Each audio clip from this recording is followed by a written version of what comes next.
Ladies and gentlemen, boys and girls, brothers and sisters, friends and enemies.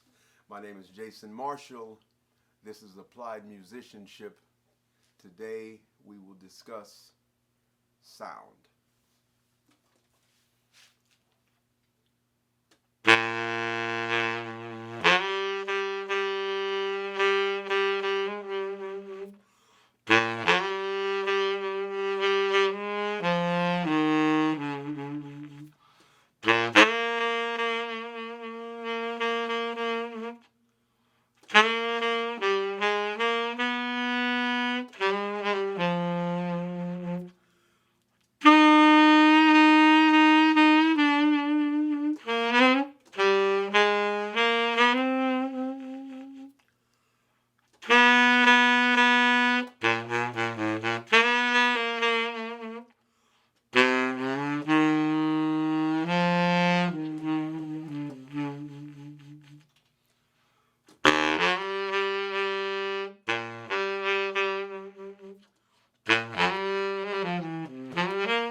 There is nothing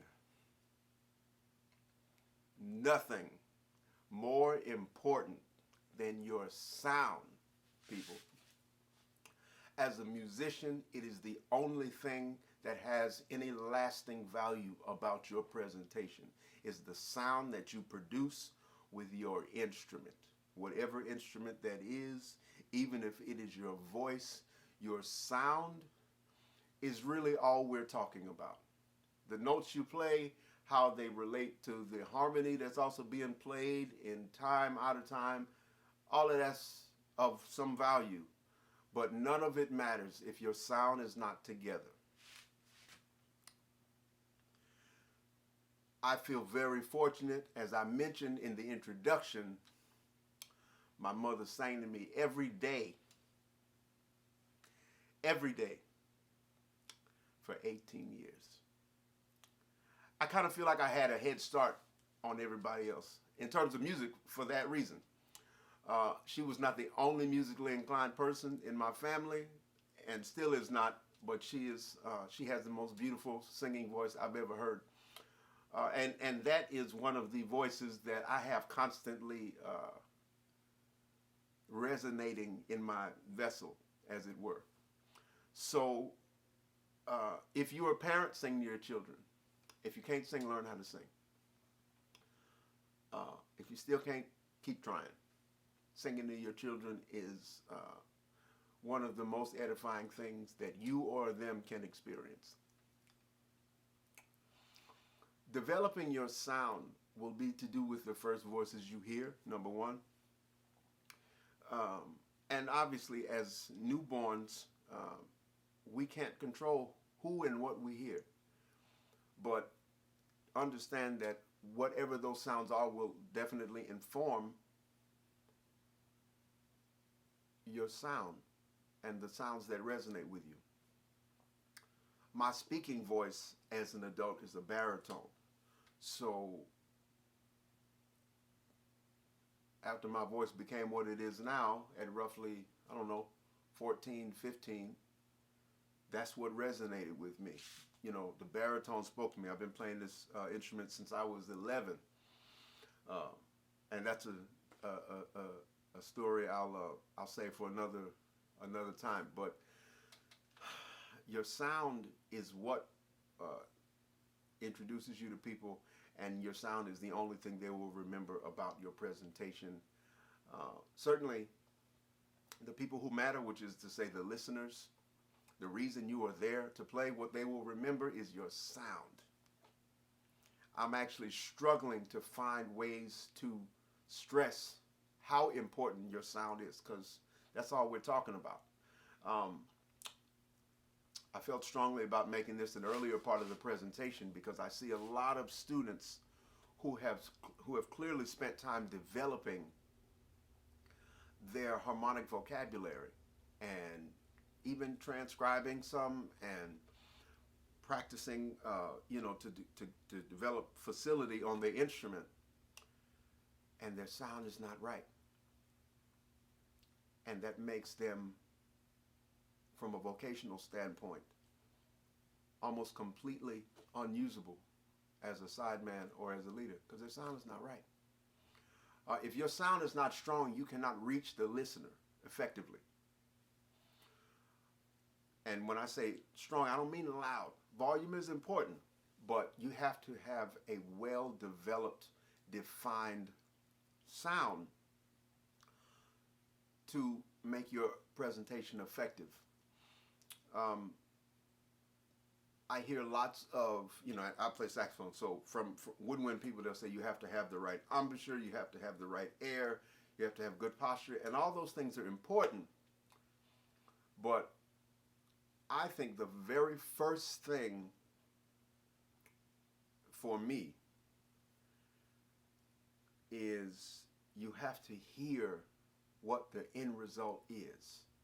So as soon as you want to be a musician, you have to get around a teacher or a group of other musicians, maybe just one other musician, but somebody who can put you in front of what the goal is. Now, this is what I found my learning style to be. I was fortunate to grow up in and around Washington, D.C., so we had a lot of great musicians. We had, Stanley Turrentine at the end of his life was in that area. There were so many great musicians. Fred Foss was in D.C., Davy Yarborough, Lorenz Wheatley, Paul Carr. Lots and lots of professional saxophone players. This is to say, there was the military bands. There was all kinds of people who I could look to for inspiration on how I should sound. And one of my very first teachers, Lorenz Wheatley, in my first saxophone lesson with him, he played for me Cannonball Adderley, Something Else was the record. And I remember hearing that hi-fi sound on a fancy speaker system, and he said, "That's the sound." And I got it. That degree of velocity, that level of refinement, it made all the sense to me. So, and this is, I was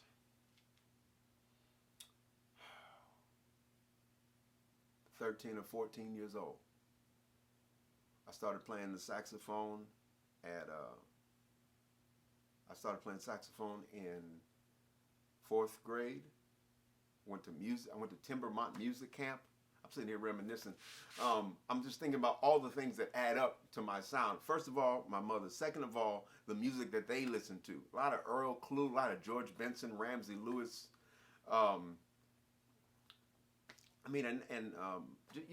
Quite diverse, but what I recognize as a very well curated music collection. So, whatever was really tasteful in the 80s. Bob James, a little bit of Chick Corea. Al Jarreau was big. Bobby McFerrin, Luther Vandross, Peabo Bryson, Freddie Jackson,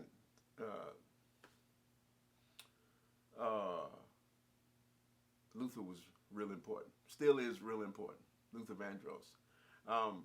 As you can see, there was a quite high level of taste to do with my musical upbringing. So how I was going to sound in hindsight was probably sort of a foregone conclusion based on the environment I had to grow up in, and I was fortunate in that way. Having said that, all of that, and I'm moving in no particular order, I just want to make sure I express myself completely, even if it's not so organized, because I realize organically that's how I function in music.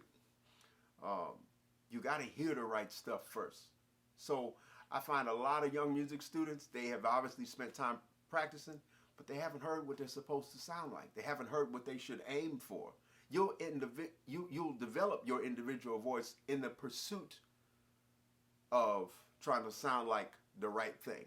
So you're not, no one's going to confuse you for Joe Henderson, but if that's what your goal is on the way there, you will become yourself in that pursuit. So you have to have something to aspire to while developing your sound. Your sound has to be flexible so that it can be strong and serve its purpose in the ensemble without being bound to one particular personality. You should not, you should be able to function in an ensemble without inflicting your personality on that ensemble. If that's what you're called to do, great. But you should be able to function without the need to have your ego stroked or your personality attended to, musically speaking. Your sound will often have to do with the environment physically that you come up in. You know how you hear New York, people who grew up in New York sound away because New York is an incredibly dense environment. People from the South typically have more space. So their sound typically acknowledges the space around them in ways that's only possible if you have access to open spaces in typically rural areas. I grew up practicing in the backyard, so I would always visualize, walk outside and fill up the room. That has to do with my sound now. And my parents were fine with me practicing, but my parents also had a preference for an ancient category of music called good music. So I would be practicing altissimo A's on the alto and, flutter-tonguing and all kind of things like that. And, my parents would say, okay, I understand that's part of what you got to do. But let me hear some of that good music. And very often that meant they want to hear Grover Washington. They wanted to hear something more familiar, something pretty. My mother said, play me a ballad. So very, very early on, I got to a point where playing ballads, for me, worked better than playing long tones because it showed me how to develop the musculature in my face in the context of making beautiful music rather than pick a note, start quiet, what they call now long tone swells. That was fine. But for me, I always needed to learn music in context. I needed to learn the saxophone, how to interface with the mouthpiece, all of it. I needed to learn it in the context of music because I already came from a culture that produced the music. So I wasn't even interested, still not interested in the instrument apart from the culture that created the music. So,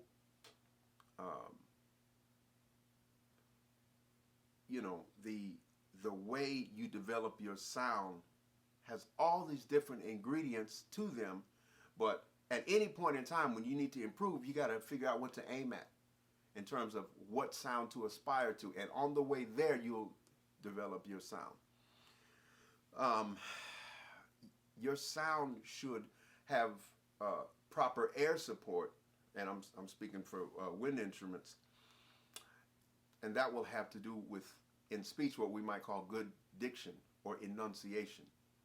You ought to be able to make a very clear and forthright presentation. Not only that one, but you should be able to. And your sound, it's got to have that kind of velocity. Bruce Williams is one of the master teachers I was able to set with. He always talks about velocity of sound.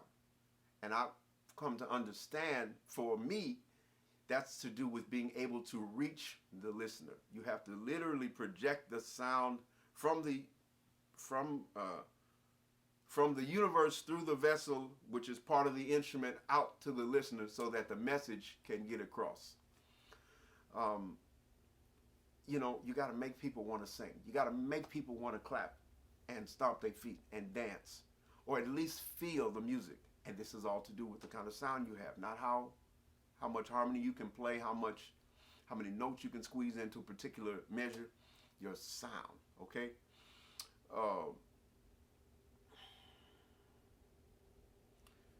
Very often you see students, they can convey the emotion of intensity, just raw intensity, and that's valid for certain things.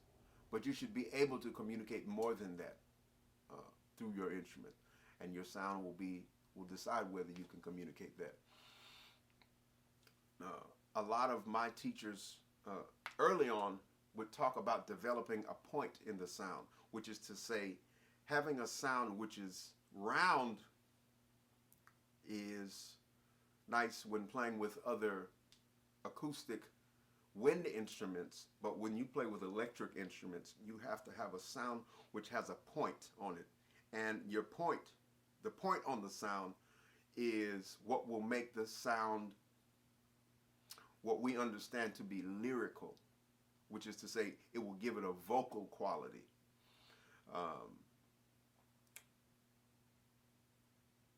Your sound has to be relevant in whatever the musical context is. You have to be able to sound like the music rather than the music with a horn in it. You don't want to just sound like the horn. You want the music to sound like the music, and whatever instrument you're playing to be a meaningful addition to it, but not the thing that sticks out because it doesn't sound like it goes with that music. Your sound should have weight to it, which is, like I remember being around Frank West, and his sound was so heavy. It felt like to hear him play unaccompanied, it sounded like him and his sound was a completely different entity. And he just happened to be the conduit for that other entity. But you got to have a sound that's big and heavy. Now, I understand that there are more sounds than the ones I'm describing, but I'm not talking about those. Your sound has to become a presence in the room. Okay? I use visualization a lot, and I found that over time, when you play and you've developed your sound and you develop your concept around that sound, you can play, and it's as if you can watch your sound leave the instrument and interact with the environment around you. I'm going to leave it there. If you have any questions, you can comment below the video. And if there's any other directions you want to take this one, I'll be happy to address any of those questions, any of those comments. If you want to take lessons around this subject or any of the other subjects that I'm talking about, I'll be happy to do that too. You can email me at my website, jasonmarshalljazz.com. I'm going to leave it there for right now. Thank you.